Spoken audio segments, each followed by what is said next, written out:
María, llena eres de gracia, el Señor está contigo. Bendita entre las mujeres, y bendito el fruto que das Jesús, Santa María, Madre de Dios, ruega por nosotros, pecados ahora y en el momento de nuestra muerte. Amén.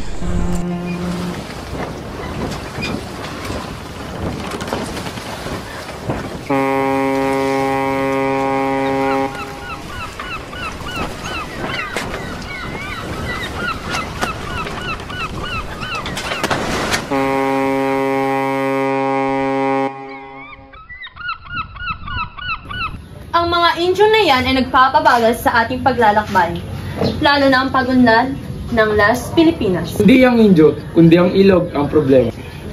La solución para ti, discutir es muy fácil. Mas uhusay ang nabigasyon kung maghuhukay sa buwangan ng ilog papuntang Kamaynilaan at ang lupang tatabak sa ilog at kapag nawala na ay mas mapapadali ang paglalakbay. Napakagandang ideya. Ngunit napakalaking pera ang gugugulin. Kaya paano natin babayaran ng trabador? Di natin babayaran ng mga Indio, lalo na ang mga manggagawa ng mga bilanggo at mas mainam na pagpapatupad ng polo servicio sa mga edad na 16 hanggang 50. Obligasyon ng mga Indyong ito na makipagtulungan sa mga gobyerno para mapaganda ang bayang ito. Kaya't hindi na sila kailangang bayaran at sino mang tututo sa polo servicio ay paparusahan.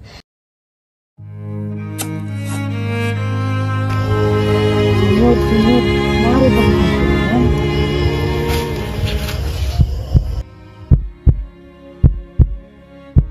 Hindi ko akalain na si Ginoong Crisostomo Ibarra at si Simon ay isa. Masaya ako nakita kita ulit. Narinig ko kila Padre Florentino at Kapitan Basilio na ikaw daw ang nagpapayo kay Kapitan General na isulong ang sa pilitang paggawa. Ano nang nangyari sa aking hinangaan? Hindi na ako ang dating kilala mo. Patay na ang Ibarrang kilala mo. Nagsusulong kami ng isang paaralan na nagtuturo ng lingwaheng Kastila. Tandaan mo, hindi batayan ng wikang Kastila sa pag-unlad ng bansa. Dahil ang hindi magmahal sa sariling wika ay siyang magwawakas ng sariling pagkakakinlangan. Pag-isipan mong mabuti, meron ng akong dadaluhan.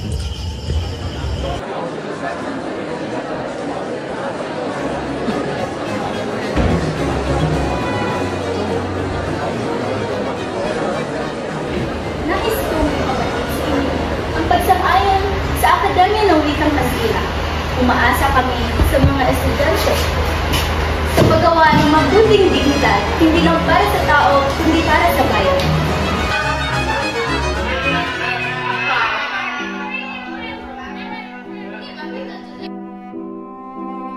Narito ako kung inyo ng panigin ng Kastila. Tungkol yan sa pagpapagawa ng Eskwelang Kastila ay huwag na akong mangalam na. Di ka naman balat ipalagay sa pangan ni Ginoo.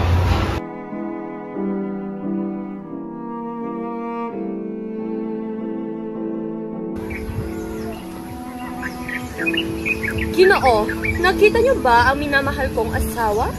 Tiya, huwag po kayong gumawa ng eksena, nakakahiya. Kaya pala ikay nahihiya dahil narito ang minamahal mong si Sagad. Lita, pumasok ka na riyan!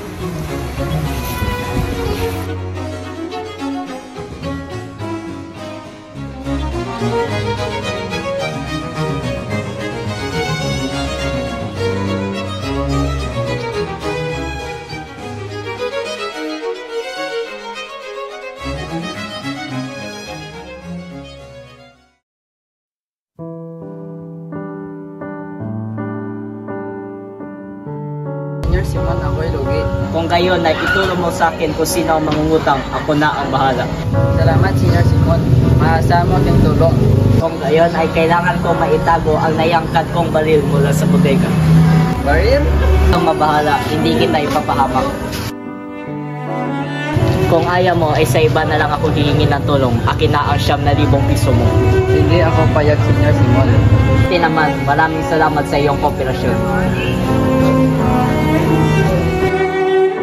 Nais kong tulungan mo kung may takas si Maria. Ngunit, Senyor, namatay na si Maria sa malubhang sakit. Hindi maaari. Ito ay hindi maaari. Tulang!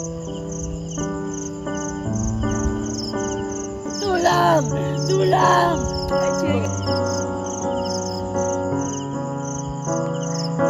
Hihingi ako ng tulong. Kailangan mo makalabas riyan. Huwag ka na mag-alala pa.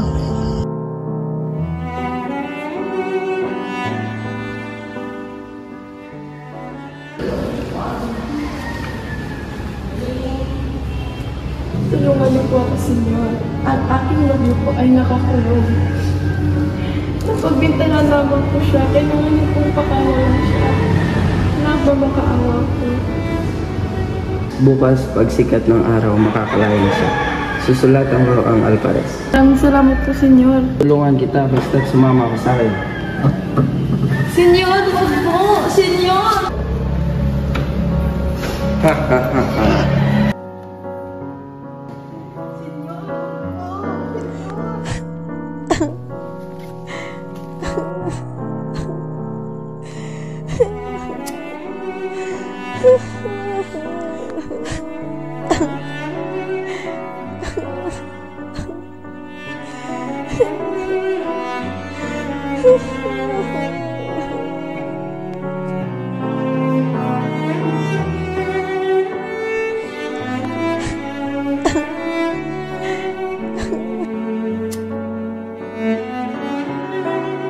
Bata ka, anong tingin sa'yo? Bakit hindi ka marunong magdasal?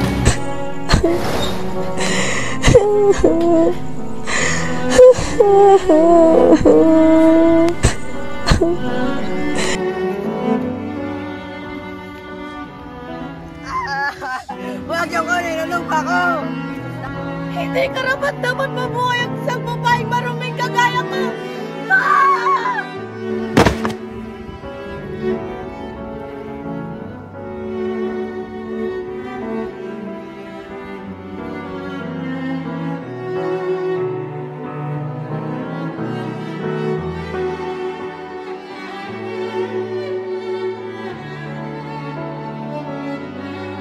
Isang malaking plano pa naghihintay sa ating pasilyo.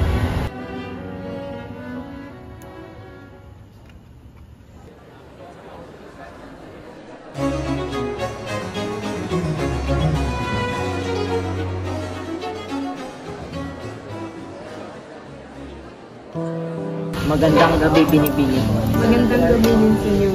Sana ay sapat na ang regalo ko para sa iyo. Maraming salamat sa inyong pagdalo, Senyor Simon, at sa magandang lampara. Ngunit hindi ka ba talaga sasalo sa kainan mamaya? Kung pwede lang. Ngunit meron akong mahalagang dadaluhan. Kaya ako'y mauna na. Naway ang gabi ay iyong ikakasaya. Tapos na ang pagtatayag. Ka nagmamadali. Huwag ngayon, Quiroga. Manes, Isis, Pares, Juan Crisostomo Ibarra. Juan Crisostomo Ibarra. Filibusterong patay na! Ibalik ang ilaw, immediatamente! Magnanakaw!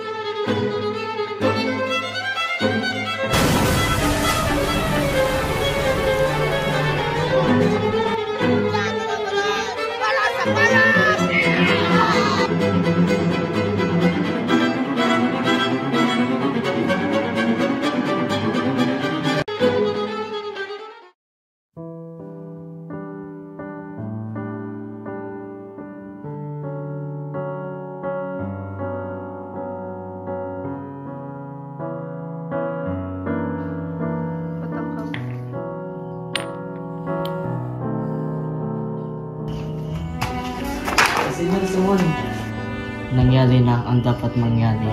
Mas gustuhin ko pang mamatay kaysa mahuli at makulong. Anong ibig mong sabihin, Simon? Ang totoong kong pangalan ay Juan Crisostomo Ibarra. Plinano ko lahat ng paghihiganting ito dahil sa aking galit sa nangyari noon.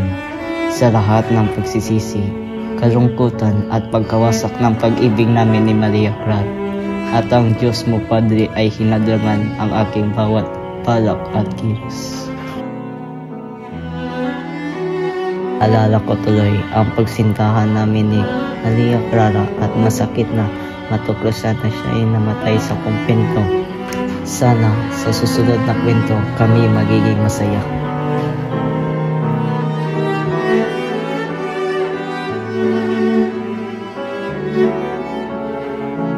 Ang kayamanan ay kumakatawan sa kasakiman na isa sa isang bisyo na sumisira sa bayan.